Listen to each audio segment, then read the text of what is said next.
नमामि संस्कृतम दोस्तों, मीमांसा संस्कृत प्लेटफॉर्म पर आप सभी लोगों का हार्दिक स्वागत है।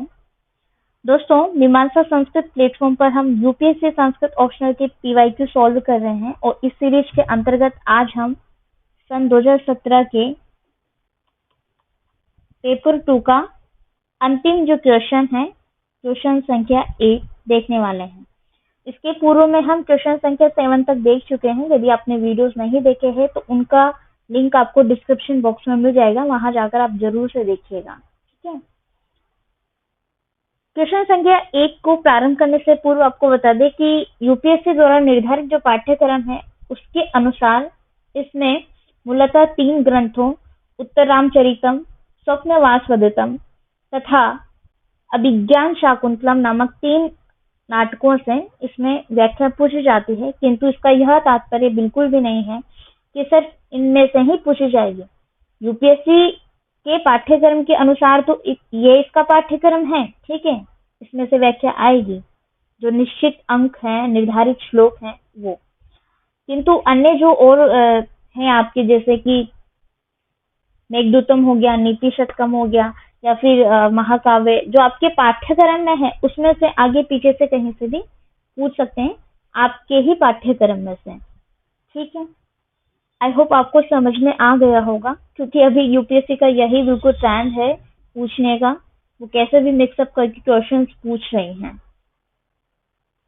चलिए आगे बढ़ते हैं।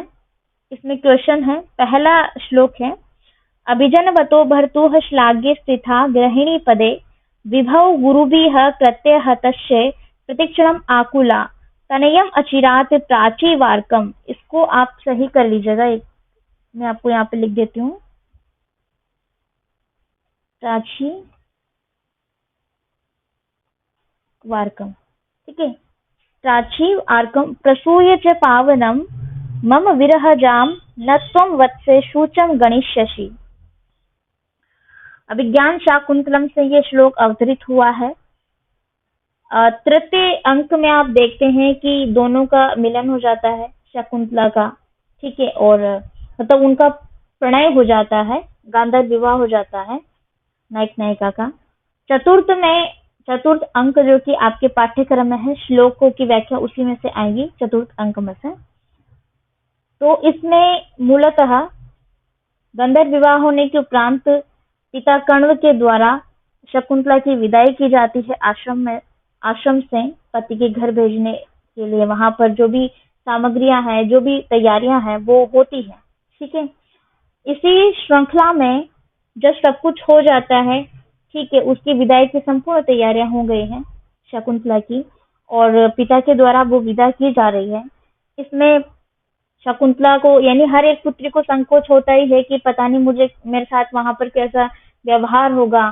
ठीक है, मैं तो वहां किसी को जानती भी नहीं हूँ, मुझसे कौन बात करेगा, इस तरह की संकोच होते ही हैं। हालांकि आजकल तो मोबाइल है, तो मोबाइल से पहले ही बातचीत हो चुकी होती है, तो सब कुछ जानते हैं। पहले ऐसा नहीं होता था। ठीक है। तो इस जो संकोच है, ऐसा वो पिता कण्व के लिपट कर रोती है। ठीक है, उस जगह से बिल्कुल अनजान है, था जहाँ जिस जगह पर वो जा रही है ससुराल में, उस जगह से वो बिल्कुल अनभिज्ञ है। वहां के लोग कैसे हैं उन सबसे अनभिज्ञ है, नहीं जानती है वो किसी को। ठीक है। इस प्रकार की आशंका होती ही है, पहले होती थी, अभी आजकल नहीं होती है, वो अलग बात है, क्योंकि डिजिटल एरा है, डिजिटल का समय चल रहा है इसलिए। ठीक है। तो यहाँ पर कण्व जो है उसके पिता उसको धैर्य दिलाते हुए कहते हैं कि कुलीन वंशम अभिजनवतो भर्तु श्लाघ्ये स्थिता गृहिणी पदे। देखिए, अभिजनवतः का मतलब ये होता है कि उच्च कुल में उत्पन्न। भर्तु का मतलब स्वामी या फिर पति। ठीक है। तो जो तुम्हारा पति है वो उच्च कुल में उत्पन्न हुआ है। श्लाघ्ये प्रशंसनीय, श्लाघ्य का मतलब, और गृहिणी पदे, तो तुम क्या करोगी, गृहिणी के पद को प्राप्त करोगी। गृहिणी पद में अब मतलब तुम्हारा रहेगा विभव गुरुभिः। विभव गुरुभिः भी का मतलब है जहां पर अत्यधिक संपत्तियों के द्वारा कृत्य है कार्यों से तस्य उसका प्रतिक्षणम आकुला प्रतिक्षणम आकुला, प्रतिक्षणम मतलब सदैव या हमेशा, आकुला परेशान, अचिरात का मतलब है शीघ्र ही, और प्राची पूर्व दिशा, प्राची का मतलब होता है पूर्व दिशा, अर्कम इसमें से विभाजन करेंगे अर्कम, तो अर्क का मतलब है सूर्य, और पावनम यानी कि पवित्र, पावन पवित्र, तनय तनयम अर्थात पुत्र, ये शब्दार्थ हैं, आपको याद आ गए होंगे, आपने पढ़ा है, सारा सब कुछ ज्ञात है, ठीक है। नहीं है ज्ञात तो मैं बता रही हूँ आपको। और इसमें कौन सा विरहजाम, विरहजाम मतलब विरह को, द्वितीय विभक्ति एक वचन है विरहजाम, विरह को, शूचम मतलब शोक को, ठीक है। आई होप सारी मीनिंग कवर हो गए हैं। तो ये आपको पता चल गया होगा कि किसका क्या अर्थ है, और संदर्भ मैंने आपको बता दिया कि किस संदर्भ में ये श्लोक प्रस्तुत किया गया है। देखिए यहाँ पर कण्व जो है उनकी पुत्री शकुंतला को धैर्य दिलाते हुए वो कह रहे हैं कि तुम्हारा पति जो है वो उच्च कुल में उत्पन्न हुआ है, यानी कुलीन वंश में उत्पन्न अपने पति की तुम प्राण प्रिय पत्नी होकर के क्या करोगी, अपार धन संपत्ति से परिपूर्ण, विभव गुरु भी है जहाँ पर धन संपत्तियां, ये सभी संपत्तियां होती हैं, उस अपार धन संपत्ति से परिपूर्ण तुम गृहिणी पदे, गृहस्थ या गृहिणी पद को प्राप्त करोगी, ठीक है। उसको संभालने में तुम निरंतर क्या हो जाओगी, व्यस्त हो जाओगी। तो निरंतर व्यस्त रहने से तुम्हें स्वयं को अलग होने का ये एहसास भी नहीं होगा, और पुनः प्रातःकालीन, प्रातःकालीन अर्कम, या अर्कम का मतलब मैंने आपको बताया था सूर्य, ठीक है, सूर्य के समान, अर्कम ई, अर्कम ई यहाँ से ई विभाजित करेंगे तो अर्कम ई, सूर्य के समान ही तुम्हें गुणवान और पवित्र पुत्र, पावनम पवित्र, ठीक है, पवित्र पुत्र को तुम क्या करोगी, प्रसूय मतलब जन्म दोगी। इस प्रकार से वो कह रहे हैं कि तुम्हारा पति जो उच्च कुल में उत्पन्न हुआ है, उस पति की तुम प्राण प्रिय पत्नी होकर अपार धन संपत्ति से परिपूर्ण गृहस्थ जीवन में मतलब रहोगी, या गृहिणी पद को प्राप्त करोगी, उच्च गृहिणी पद को प्राप्त करोगी, और इन सभी मतलब अपने गृहस्थ जीवन को संभालने में तुम निरंतर व्यस्त रहने से तुम्हारा स्वयं को, तुम्हें स्वयं को अलग जैसा कोई महसूस नहीं होगा या एहसास नहीं होगा, और पुनः फिर क्या होगा, प्रातःकालीन सूर्य के समान गुणवान और पवित्र पुत्र प्राप्त कर तुम क्या करोगी, या पवित्र पुत्र को जन्म देकर मेरे वियोग जन्य शोक से सदा ही दूर हो जाओगी। जो विरह मम विरह जनाम, मेरे विरह का जो ये दुख है जो तुम आज मुझसे बिछड़ रहे हो, इस दुख से तुम दूर हो जाओगी। तो यहाँ पर कहने का तात्पर्य यह है कि बहुत ही सुंदर शब्दों में कवि ने संसार की वास्तविकता को अभिव्यक्त किया है कि किस तरीके से एक पुत्री को अपने पिता का घर छोड़ करके ससुराल जाना ही होता है। थोड़ा थोड़ा समय के अनुसार परिवर्तन आप देख ही रहे होंगे अपने वर्तमान में, पहले कैसे विदाई होती थी और अभी कैसे विदाई होती है, और इस समय पिता के द्वारा क्या कहे गए वचन जो पुत्री को है उसका पालन उसको कर मतलब उस मर्यादा में रहते हुए आगे अपने जीवन भार को या जीवन को देखना होता है, ठीक है। तो उम्मीद करती हूँ कि यह जो कण्व के द्वारा शकुंतला को धैर्य बनाया गया है या धैर्य दिलाया गया है, इस श्लोक में जो मुखरित हुआ है आपको समझ में जरूर आया होगा। नहीं समझ में आया है कोई शब्द का अर्थ या कुछ भी तो आप कमेंट कीजिएगा हमें, ठीक है। चलिए आगे बढ़ते हैं। नेक्स्ट श्लोक है, कह कम शक्तो रक्षितुं मृत्यु काले रज्जुच्छेदे के घटम धारयन्ति, एवं लोकः तुल्य धर्मो वनानां काले काले छिद्यते रूह्यते च। स्वप्नवासवदत्तम का ये श्लोक है, ठीक है। स्वप्नवासवदत्तम नाटक से ये श्लोक अवतरित हुआ है। षष्ठम आपकी अंक है इसमें। तो यहाँ पर ये कंस के द्वारा कहा गया है। क्या कहा गया है, जब मनुष्य के मृत्यु का समय निकट आ जाता है तो कौन किसकी रक्षा करने में समर्थ होता है। ठीक है, कह कम शक्तो रक्षितुम मृत्यु काले, मृत्यु काल का समय व्यक्ति का जब निकट होता है तो कौन किसकी रक्षा करने में समर्थ होता है। ये श्लोक बहुत इजी है, इजीली आपको समझ में आ जाएगा कि मृत्यु काल, आप इसको अपने जीवन से भी रिलेट करके देखिए, सामान्य जो सांसारिक जीवन है उससे, तो और ढंग से आपको समझ में आएगा। कि कह रहे हैं कंचुकी कि जब मृत्यु का समय निकट आ जाता है तो कौन किसकी रक्षा करने में समर्थ होता है। और रज्जु छेदे के घटम धारयन्ति, छेदे का मतलब है टूट जाना, छेद हो जाना, उसका तात्पर्य यहाँ पर है टूट जाना। तो रज्जु अर्थात रस्सी के टूट जाने पर के घटम धारयन्ति, कौन उस घड़े को धारण कर सकता है। यानी रस्सी की टूट जाने पर जो कुएं के अंदर घड़ा जा रहा है, उस कुएं के अंदर जाते हुए घड़े को कौन थाम सकता है, कौन धारण कर सकता है, अर्थात कौन रोक सकता है। जिस प्रकार से आगे कह रहे हैं, एवं लोकः तुल्य धर्मो वनानाम काले काले छिद्यते रूयते च, कि जिस प्रकार वृक्ष समय समय पर, वना नाम का मतलब है वृक्ष, ठीक है, तो वृक्ष जिस प्रकार समय समय पर, काले काले अर्थात समय समय पर, छिद्यते रूह्यते च,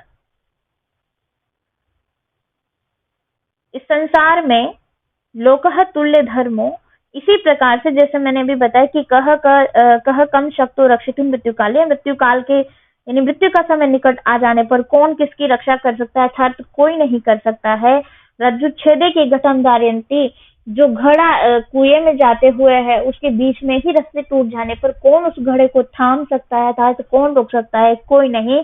बिल्कुल उसी प्रकार से जिस प्रकार वृक्ष समय समय पर कटते और उगते रहते हैं, छिद्यते रूयते, कटते और उगते रहते हैं, ठीक उसी प्रकार से के गुणों से युक्त इस संसार में, ठीक उसी प्रकार के गुणों से युक्त संसार, ये जो संसार है यह भी समय समय पर नष्ट होता है।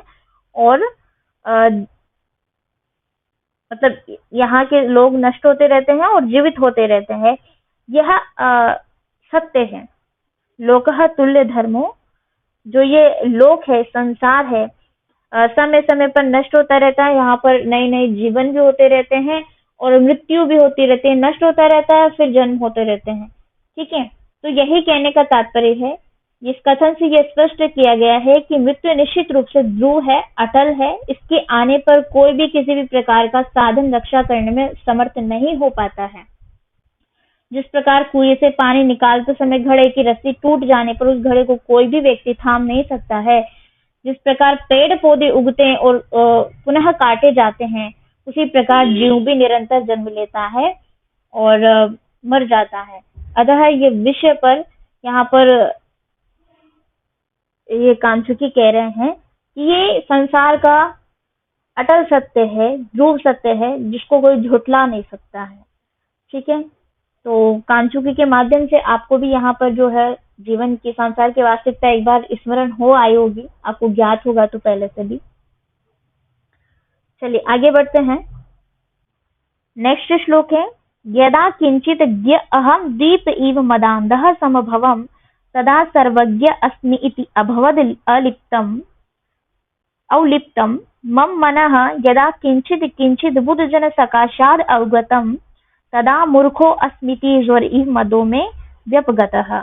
ये जो श्लोक है दोस्तों, पढ़ने से ही यहाँ पर ज्ञात हो रहा है, अहम शब्द आ रहा है। अहम से यहाँ पर आपके जो पाठ्यक्रम में ग्रंथ है वहाँ एक नीति शतकम है, तो नीति शतकम का जो ग्रंथ है, मतलब नीति शतकम खंड काव्य है, तो इसमें मूलतः जो कवि हैं भर्तृ, इन्होंने अपने जीवन में जो भी एक्सपीरियंस लिया है, अनुभव लिया, उसके आधार पर मूलतः 3 शतक लिखे हैं। उनमें से ये नीति शतक एक है और जो आपके इसके कुछ श्लोक पाठ्यक्रम में आए हैं। ठीक है, उन्हीं में से ये एक श्लोक है, यदा किंचित ज्ञ अहम दीप इव मदांधः समभव। समभवम के मतलब का तात्पर्य है समान।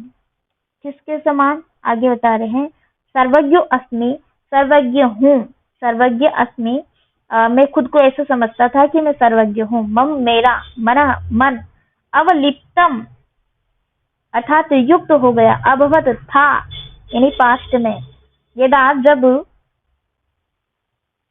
मया यानी मेरे द्वारा, ठीक है, मया मेरे द्वारा, बुद्धजन सकाशाद अवगतम, बुद्धजन जो बुद्धिजीवी लोग यानी ज्ञानी लोगों के संपर्क में आ जाने से, सकाशाद उनके संपर्क में आ जाने से, अवगतम यह ज्ञात हो गया, इति अवगतम यह ज्ञात हो गया, क्या ज्ञात हो गया, किंचित कुछ ज्ञात हो गया है, तदा तब, अहम मैं, यानी चारों पंक्तियों में मैं का यहाँ पर आपको लेते हुए चलना है अन्वय, ठीक है। तो मैं मूर्खो अस्मीति, अस्मीति आ रहा है, अस्मि इति है ये, ठीक है। तो मैं मूर्खो, मूर्ख अस्मि अर्थात मैं मूर्ख हूँ, मैं मेरा, मदह जो अहंकार है, ज्वरः बुखार की, ज्वरः इव बुखार के समान, व्यपगतः विशेष रूप से, व्यपगत का मतलब है चला गया है, ठीक है। कैसे चला गया है, क्या चला गया है, फिलहाल तो समझ नहीं आया होगा, शब्दार्थ मैंने बताया है तो आपको ज्ञात हो गए होंगे। देखिए नीति शतकम एक मुक्त काव्य है ना, खंड काव्य भी इसको कहते हैं, आप समझिए नीति काव्य भी है, क्योंकि इससे नीतिगत सुभाषित वचन प्राप्त होते हैं और नीति की जो शिक्षाएं देखने को मिलती है इसके श्लोकों में, अतः इसको नीति काव्य भी कहते हैं, ठीक है। तो यहाँ पर श्री भर्तृ हैं वो अपने स्वयं के विषय में बताते हैं, कह रहे हैं कि जब मेरे पास अल्प ज्ञान था, यदा किंचित यानी थोड़ा या अल्प, अहम मेरे पास, जब मेरे पास थोड़ा ज्ञान था तो उस ज्ञान के अहंकार से अंधा होकर के, मदांध, उस ज्ञान के अहंकार से,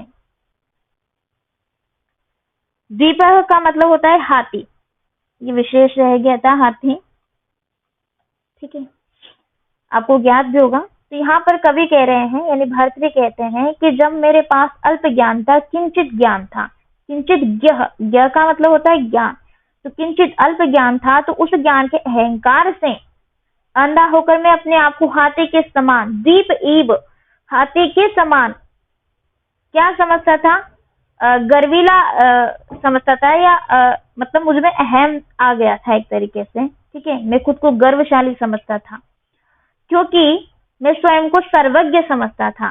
तदा सर्वज्ञो अस्मि इति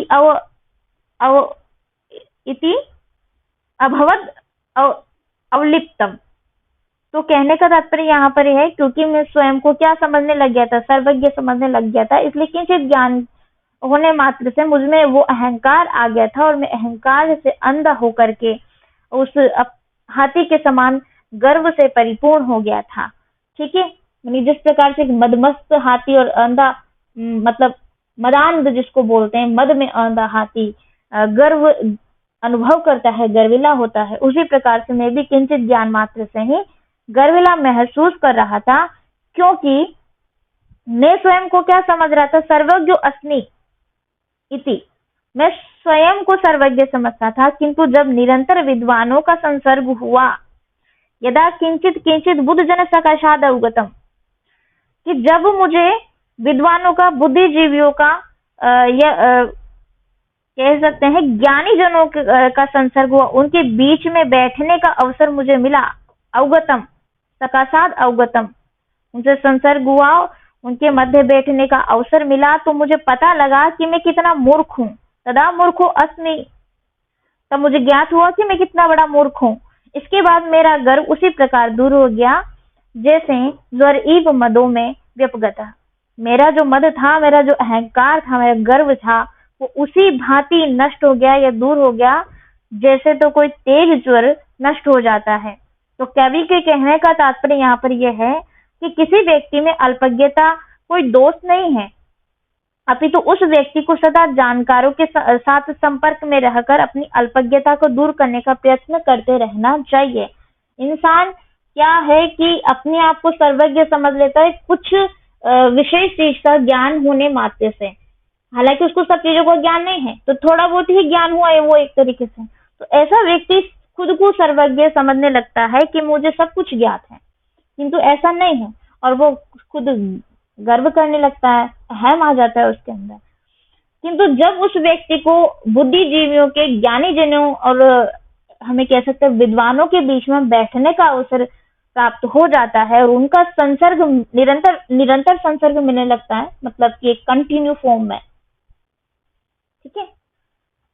तो निरंतर संसर्ग होने से, निरंतर विद्वान जनों के मध्य बैठने से उसको यह आभास हो जाता है कि मैं कितना बड़ा मूर्ख था उस समय, जो मैं ये ऐसा समझ रहा था, और वह जो मद है या अहंकार है वो उसी प्रकार नष्ट हो गया जैसे तो कोई तेज बुखार नष्ट हो जाता है या दूर हो जाता है। तो कहने का तात्पर्य ये यहाँ पर कवि ने उदाहरण देकर समझाया है, उपमा अलंकार है, उपमा दी गई है, ठीक है, मद के ज्वर से उपमा दी गई है यहाँ पर। तो उपमा अलंकार है और शीघ्रणी छंद है। आई होप आपको इसका भावार्थ क्लियर हो गया होगा, समझ में आ गया होगा। संसार से जुड़ी सूक्ति है। यहाँ पर कवि भर्तृ ने स्वयं के विषय में ये पद्य लिखा है और पूरा नीति शतक की उन्होंने अपनी जो फील किया है, जो भी उन्होंने अपने जीवन में देखा है, उनके साथ घटनाएं घटित हुई, उसके आधार पर लिखा है। तो देखिए दोस्तों, यहाँ पर कहने का सीधा सा यही तात्पर्य है, कवि यही कहना चाह रहे हैं कि अल्पज्ञ मूर्ख व्यक्ति का गर्व किसी भी प्रकार से दूर तो किया नहीं जा सकता है, परंतु यदि अल्पज्ञ स्वयं विद्वानों का संसर्ग प्राप्त करे, निरंतर संसर्ग प्राप्त कर ले, तो उसका गर्व स्वतः ही नष्ट हो जाता है, ठीक है, और जिसके बाद वह अपने जीवन में आदर और सम्मान को प्राप्त कर सकता है। यह इस श्लोक का तात्पर्य है। उम्मीद है कि समझ आया होगा। कुछ शब्दार्थ आपको नहीं समझ आए हैं या मुझसे स्किप हो गए हैं तो कमेंट करके पूछिएगा, आपको रिप्लाई करेंगे। यहीं पर अपनी वाणी को विराम देते हैं। आप सभी लोगों का तहे दिल से शुक्रिया दोस्तों कि आप अंततः हमारे साथ बने रहे। नमामि संस्कृतम।